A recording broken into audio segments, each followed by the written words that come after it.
وَقَضَيْنَا إِلَىٰ بَنِي إِسْرَائِيلَ فِي الْكِتَابِ، اور ہم نے کتاب میں بنی اسرائیل کے لیے یہ بات طے کر دی تھی۔ یہاں کتاب سے مراد ان کی الہامی کتاب میں بھی انہیں پروفیسی بتا دی گئی تھی۔ مولانا مودودی رحمہ اللہ نے تفہیم القرآن میں وہ ساری آیات ایک جگہ جمع کی ہیں بڑی مشکل سے۔ میں مشکل سے اس لیے کہہ رہا ہوں کہ یہ کام حافظ ابن کثیر نے کوئی نہیں کیا اور کسی مفسر نے نہیں کیا ہے، یہ مودودی صاحب کا خاصہ ہے کہ وہ تورات اور انجیل سے وہ آیات ڈھونڈتے ہیں اور پھر نقل کرتے ہیں۔ اس اعتبار سے اس ماڈرن دور میں جیوز اور کرسچنز کو اگر کوئی تفسیر آپ قرآن کی پیش کر سکتے ہیں تو وہ صرف تفہیم القرآن ہے۔ باقیوں کو توفیق نہیں ملی یا ان کی کمپیٹنسی نہیں تھی کہ وہ ان آیات کو تلاش کرتے ہیں، انہوں نے وہ ساری جمع کی۔ تو الکتاب سے مراد ان کی کتابیں بھی اور اس سے مراد لوح محفوظ بھی، جس میں اللہ تعالیٰ نے ان کے لیے ایک آزمائش طے کر دی تھی۔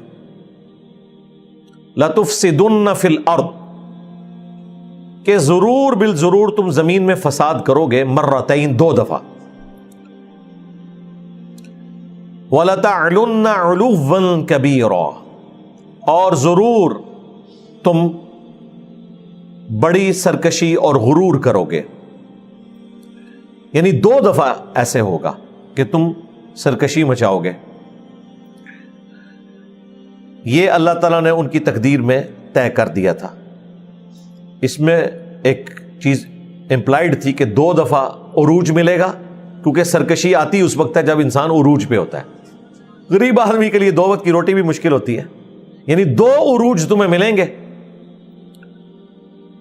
اور پھر اس کے بعد 2 عذاب کے کوڑے تم پر آئیں گے۔ اب ان کا ذکر آ رہا ہے، یہ جو بنی اسرائیل کی ہسٹری ہے۔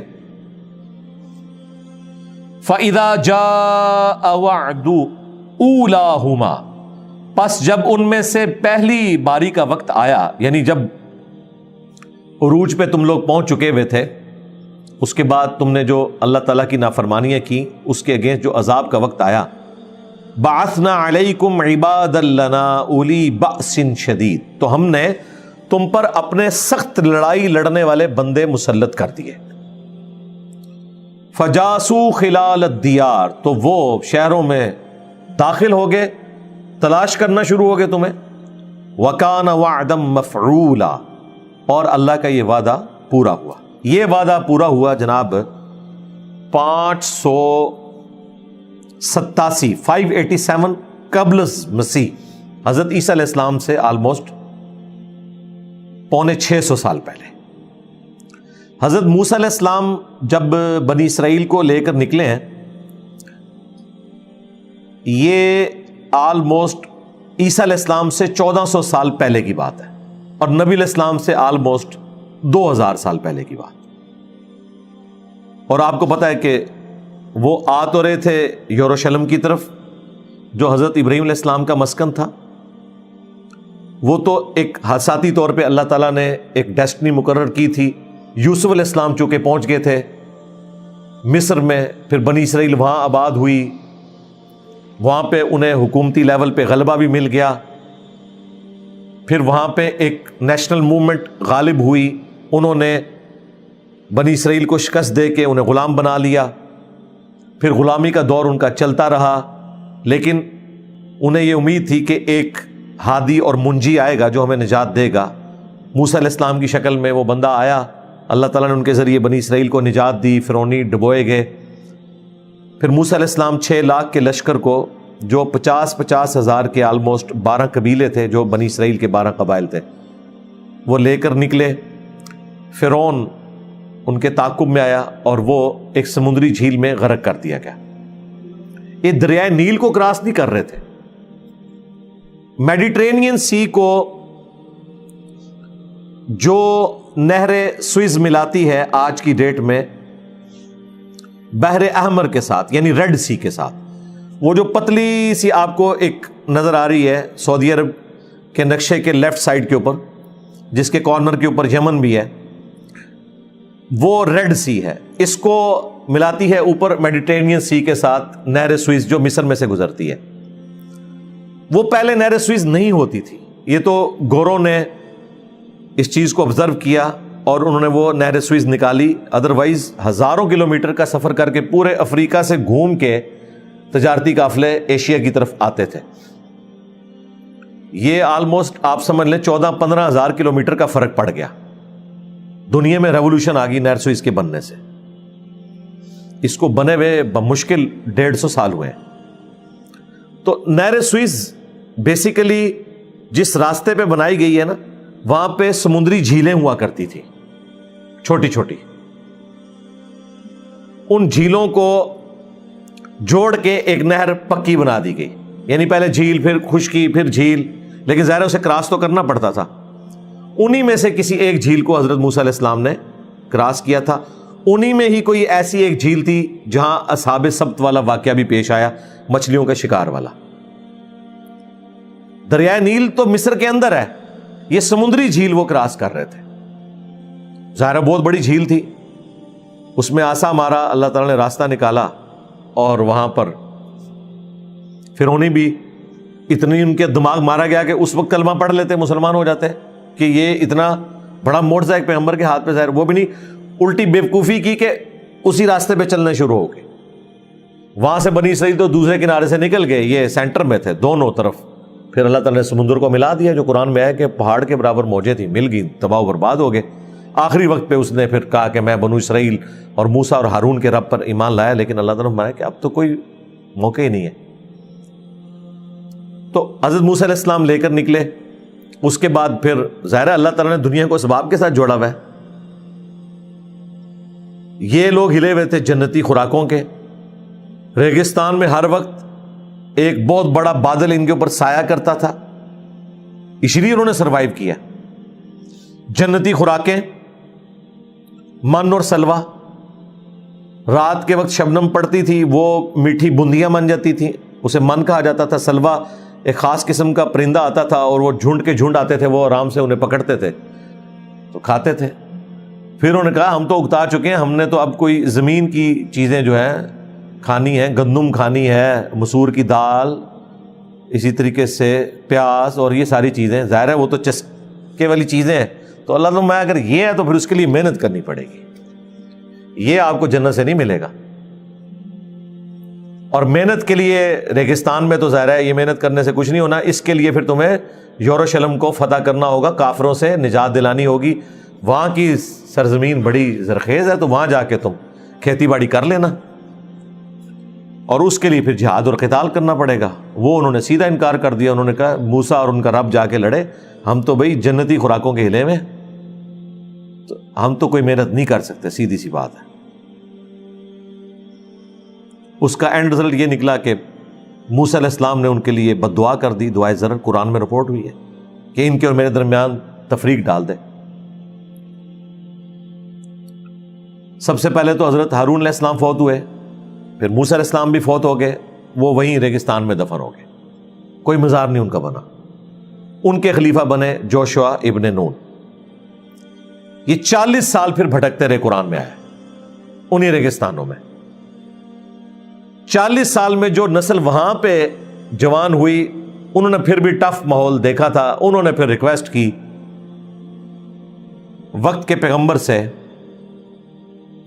کہ آپ کوشش کریں اس حوالے سے, تو ہم آپ کے ساتھ ہیں. پھر اللہ تعالیٰ نے جوشوا ابن نون, جو پہلے صحابی تھے حضرت موسیٰ علیہ السلام کے, بعد میں پیغمبر بنے, ان کی سرکردگی میں آہستہ آہستہ فلسطین کا پہلے وہ شہر جیریکو فتح ہوا, جس کے دروازے سے انہیں کہا گیا تھا کہ حطتن کہہ کے داخل ہونا ہے. وہاں بھی انہوں نے حنتتن کہنا شروع کر دیا. اس کے اوپر بھی اللہ تعالیٰ کا ان پہ غضب نازل ہوا. اس طرح کرتے کرتے بہرحال انہوں نے آہستہ آہستہ پورے کے پورے فلسطین کو اس حوالے سے اپنے زیر تسلط کر لیا. لیکن ظاہر ہے اس میں کافی ٹائم لگا, اور یہ جو بڑے لیول کا ان کا عروج آیا, وہ آیا حضرت داؤد علیہ السلام نے جب جالوت کو قتل کیا. طالوت جو تھے وہ سموئیل نبی سے ریکویسٹ کی بنی اسرائیل نے کہ ہم پورا علاقہ جہاد اور قتال کے ذریعے حاصل کریں گے, آپ ہمارے لیے کوئی بادشاہ مقرر کریں. جو سپہ سالار ہو ہمارا، تو طالوت کو وحی کے ذریعے مقرر کیا گیا. یہ یعنی نبی نے وحی کے ذریعے مقرر کیا تھا. یہ وہ والے بادشاہ نہیں جو یہ آپ کے بنو امیہ بنو باز کے بادشاہ ہیں جو بدماشی سے مسلط ہوئے ہیں. یہ وحی کے ذریعے. پھر ان کے ذریعے اللہ تعالیٰ نے مسلمانوں کو فتح دی. داؤد علیہ السلام 16 سال عمر تھی، وہ جالوت سامنے سے آیا اور انہوں نے اپنے گوپیے کے اندر پتھر رکھ کے مارا. وہ آپ کو ویڈیوز میں وہ سین بھی فلمایا ہوا ہے، میں سورۃ البقرہ میں اس واقعے کو تفصیل سے بیان کر چکا ہوں. بال وہ قتل ہو گیا. پھر طالوت علیہ السلام نے اپنی بیٹی کا نکاح کیا حضرت داؤد علیہ السلام سے، جو گڈریا تھے، عام سے انسان تھے.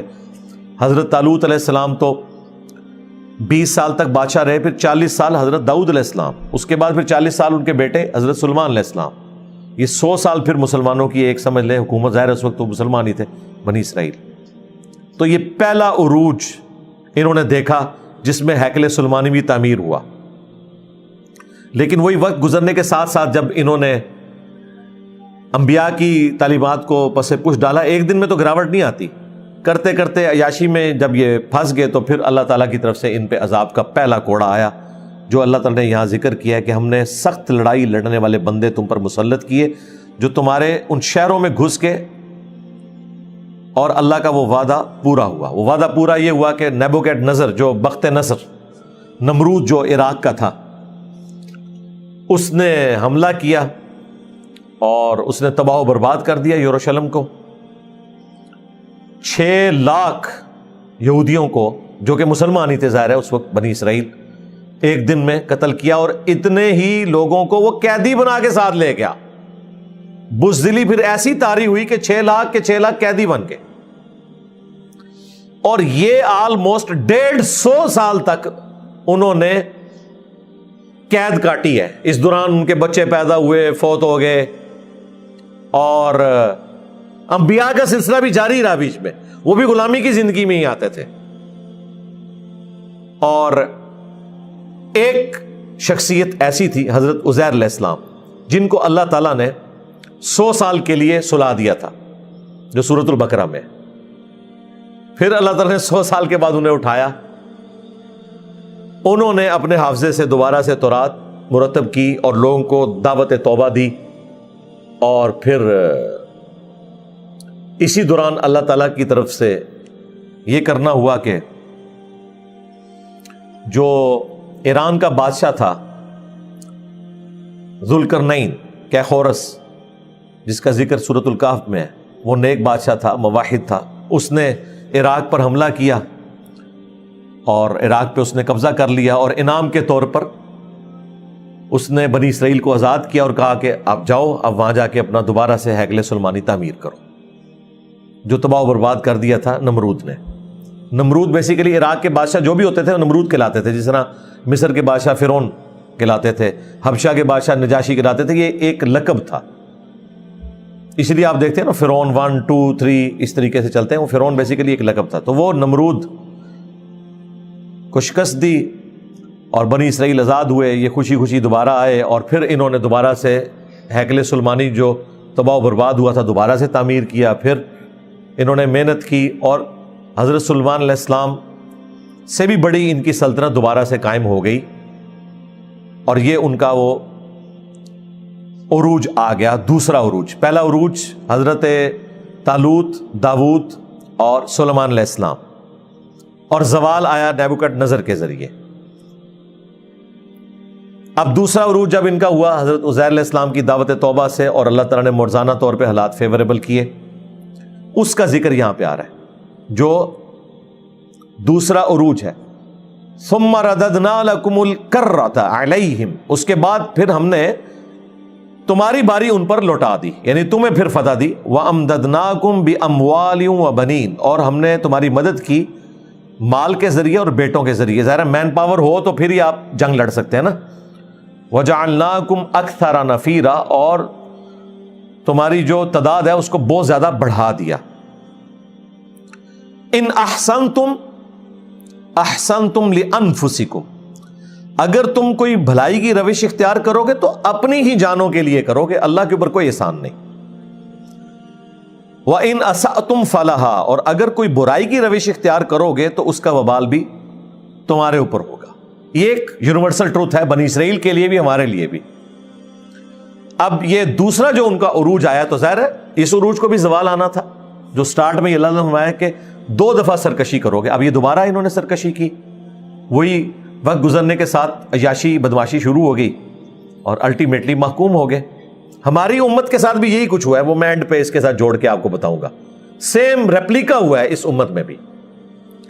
فَإِذَا جَاءَ وَعْدُ الْآخِرَةِ, جب دوسرے وعدے کا وقت آیا, یعنی دوسری عروج جو ان کو ملا تھا دوسرا, اس کے بعد جو ان کے اوپر اللہ کی طرف سے عذاب کا کوڑا آیا, اس کا جب وعدے کا وقت آیا, لِيَسُوءُ وُجُوهَكُمْ, تاکہ دشمن تمہارے چہروں کو بگاڑ دے, وَلِيَدْخُلُوا الْمَسْجِدَ, اور وہ مسجد میں داخل ہو جائیں, کما دخلوہ اول مرہ, جیسا کہ پہلی دفعہ داخل ہوئے تھے,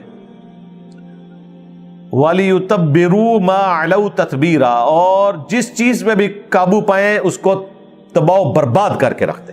دیکھیں اللہ تعالیٰ جو یہ بیان کر رہا ہے نا, وہ اس طرح بیان کر رہا ہے کہ جس طرح اللہ تعالیٰ دشمنوں والی سائڈ پہ کھڑا ہے.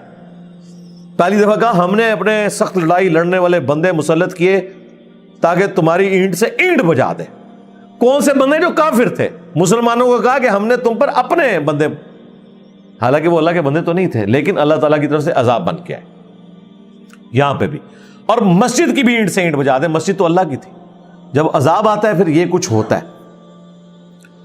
یہ دوسری تباہی کب ہوئی کہ وہ جو انہوں نے مکابی سلطنت قائم کر لی تھی, حضرت سلیمان علیہ السلام والی حکومت کے بعد جو بربادی ہوئی, اور دوبارہ سے عزیر علیہ السلام کی دعوت توبہ سے اور ذوالقرنین بادشاہ نے جو مہربانی کی, اس کے بعد جو انہوں نے قائم کی تھی, تو اسی دوران پھر اللہ تعالیٰ نے حضرت عیسیٰ ابن مریم کو ان میں مبعوث کیا, کیونکہ ان کے اندر خرابیاں تو آ چکی تھیں. انہوں نے بجائے انہیں قبول کرنے کے ان کے اوپر طرح طرح کے الزامات لگائے, قتل کے فتوے جاری کر دیے. وہ تو اللہ تعالیٰ نے مرزانہ طور پہ حضرت عیسیٰ علیہ السلام کو بچا لیا, ادروائز انہوں نے تو انہیں قتل کر دینا تھا. بہرحال 33 عیسوی کے اندر حضرت عیسیٰ علیہ السلام کو اللہ تعالیٰ نے آسمانوں پہ اٹھا لیا, جب ان کی عمر 33 ایئرز تھی. اب انہوں نے پیغمبر کا بھی انکار کیا ہوا تھا. آہستہ آہستہ ان کے ساتھ جو معاملات بگڑنے شروع ہو گئے. 70 عیسوی کے اندر نبی علیہ السلام کی پیدائش سے 500 سال پہلے ٹائٹس جو ایک رومن جنرل تھا, اس نے یروشلم کے اوپر حملہ کیا. وہ بت پرست تھے. اس وقت پھر انہوں نے یہ جو ذکر آیا نا کہ دوبارہ سے بندے داخل ہو جائیں, وہ پھر ٹائٹس نے حملہ کیا. اس نے پھر ہیکل سلمانی جو دوبارہ تعمیر تھا توڑ کے رکھ دیا. ایک دیوار صرف سلامت رہی, وہ آج آپ کو جو ویلنگ وال جس کا میں نے شروع میں ذکر کیا, دیواریں گریا جس کے سامنے تورات وہ پڑھتے ہیں. اور اب وہ کہتے ہیں ہم نے 30 دفعہ اپنا ٹیمپل تعمیر کرنا ہے, پھر ہمارا مسیح آئے گا. حالانکہ مسیح آ کے جا چکا, ہاں وہ اب تمہارے جعلی مسیح کو قتل کرنے آئے گا.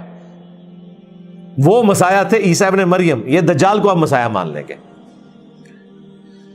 تو وہ ایک دیوار سلامت چھوڑی, باقی سب کچھ تباہ و برباد کر دیا. ایک دن میں 1,33,000 یہودی قتل ہوئے, اور خون کی ندیاں بہا دی اس نے. اور پھر رومنز نے انہیں یروشلم سے نکال دیا. اس سے کہا جاتا ہے انتشار, ڈائسپورا ان کا. وہ ڈائسپورا بالفور ڈکلیریشن میں پچھلی صدی میں آ کے ان کا ختم ہوا ہے, اور اسرائیل کی ریاست قائم ہوئی ہے. پچھلے آپ سمجھ لیں 1900 سال سے یہ پوری دنیا کے اندر پھیلے ہوئے تھے, ذلیل ہو رہے تھے. اور پھر ہٹلر نے جو ان کے ساتھ ظلم کیا, اس کی ریمیڈی کے لیے گریٹ برٹن نے انہیں اسرائیل میں پکا بسا دیا. اور یہ فلسطین کا مسئلہ 1948 میں, اور پھر 67, اور پھر آج کل بھی وہی چل رہا ہے. اس کے اوپر میری تفصیلی ویڈیوز ہیں, وہ آپ دیکھ سکتے ہیں. یہ ساری کی ساری ان کی ہسٹری ہے. تو یہ جو دوسری دفعہ ٹائٹس نے حملہ کیا وہ رومنز تھے, اور تباہ و برباد انہیں کیا. مسلمانوں کے ساتھ بھی سیم یہی کچھ ہوا ہے. یہ ڈاکٹر اسرار صاحب کی بہت بڑی ڈسکوری ہے. یہ انہوں نے ہائی لائٹ کیا ہے کہ یہ سیم 2 عذاب کے کوڑے مسلمانوں پہ بھی پڑے ہیں, اور ایسی ریزیمبلنس ہے ان میں کہ وہاں پر بنی اسرائیل کے اوپر جو پہلا کوڑا پڑا تھا وہ مشرقی طاقتوں نے یعنی عراق سے نیبوکڈ نظر آیا تھا. مسلمانوں پہ بھی جو پہلا کوڑا پڑا ہے وہ بھی تاتاری بھی مشرق سے آئے تھے جو سارا تباہ و برباد کر دیا انہوں نے. عباسی سلطنت بھی الٹ دی اور وہ تو تھم ہی نہیں رہے تھے, وہ تو اللہ تعالیٰ نے ایک زوال کا معاملہ کیا, وہ ایک جنگ ہار گئے مملوک سلطنت سے اور وہاں سے ان کا پھر ڈاؤن فال شروع ہوا. دوسرا عذاب کا کوڑا وہاں آیا مغرب سے یعنی رومن سے. مسلمانوں پہ بھی دوسرا عذاب کا کوڑا جو آیا ہے وہ رومنز یعنی مغربی طاقتوں سے. گریٹ برٹن, کہیں پہ فرینچ آ گئے. ہم لوگوں نے بھی تو بمشکل 80 سال بھی نہیں ابھی ہوئے آزادی حاصل کی ہے. کن سے؟ مغربی طاقتوں سے. یہاں پہ ایسٹ انڈیا کمپنی جب انٹر ہوئی انہوں نے کس طریقے سے مسلمانوں کو کرتے کرتے محکوم. آج سے آلموسٹ آپ 100 سال پہلے مسلمانوں کا کوئی اکا دکا ملک دکھا سکتے تھے, باقی سب محکوم ہو چکے تھے. یہ آج آپ کو 58 ملک جو نظر آ رہے ہیں یہ تو ورلڈ وار 2 کی برکات ہیں. ہٹلر خود تو مرا لیکن انہیں بھی اتنا کمزور کر گیا کہ انہوں نے مجبوراً پھر ہمیں آزادی دے دی. ادروائز ابھی بھی ہم انگریزوں کے قبضے میں ہوتے, ہمارا خون یہ نچوڑ رہے ہوتے. وہ جو اللہ نے قرآن میں کہا کہ ہم بعض کو بعض سے ٹکرواتے رہتے ہیں, اگر ایسا نہ ہوتا تو دنیا میں یہ سسٹم چل نہیں سکتا. بہرحال یہ ساری کی ساری ہسٹری تھی جو بنی اسرائیل کے ساتھ معاملہ ہوا. ان کے اوپر بھی 2 عروج 2 زوال آئے لیکن دوبارہ ان کے اوپر عروج تیسری دفعہ نہیں آیا. مسلمانوں کے لیے خوشخبری ہے کہ ان کو ان 2 زوالوں کے بعد تیسرا عروج ملے گا امام محمد مہدی رضی اللہ تعالیٰ عنہ علیہ السلام کے ذریعے, اور پوری دنیا پہ وہ انصاف کو قائم کریں گے. امام محمد مہدی کے اوپر میری تفصیلی ویڈیوز ریکارڈ ہیں, وہ آپ دیکھ سکتے ہیں. مسلمانوں کے لیے خوشخبری ہے کہ یہ الٹیمیٹ جو تیسرا انقلاب آنا ہے, جو مسلمانوں کو عروج ملنا ہے, وہ خلافت راشدہ دوبارہ سے قائم ہوگی قرب قیامت میں. پھر عیسیٰ ابن مریم آئیں گے اور دجال کے فتنے کو ختم کریں گے. پھر وہ بھی دنیا میں حکمران کے طور پر رہیں گے, 40 سال رہیں گے, شادی کریں گے. ابھی ان کی شادی نہیں ہوئی ہوئی, 33 ایئرس کی ایج میں انہیں زندہ اٹھایا گیا. لہذا 33 سال اگر کسی کی شادی نہیں ہوئی کوئی پریشان ہونے کی ضرورت نہیں. حضرت عیسیٰ علیہ السلام کی بھی 33 سال کی عمر تک کوئی شادی نہیں ہوئی تھی. اگر کسی کی کراس کر گئی ہے تو حضرت موسیٰ علیہ السلام کی شادی 40 سال کی عمر میں ہوئی ہے, کوئی ٹینشن لینے کی ضرورت نہیں ہے. تو دنیا میں جب آئیں گے تو شادی کریں گے, ان کے بچے بھی ہوں گے. پھر جب وہ فوت ہوں گے تو قبر رسول کے ساتھ انہیں دفن کیا جائے گا, جو ایک قبر کی جگہ خالی ہے, جامعہ ترمذی میں موجود ہے. کہ اسرائیلی کتابوں میں یہ لکھا ہوا تھا کہ حضرت عیسیٰ ابن مریم رسول اللہ کے ساتھ دفن ہوں گے صلی اللہ علیہ وآلہ وسلم.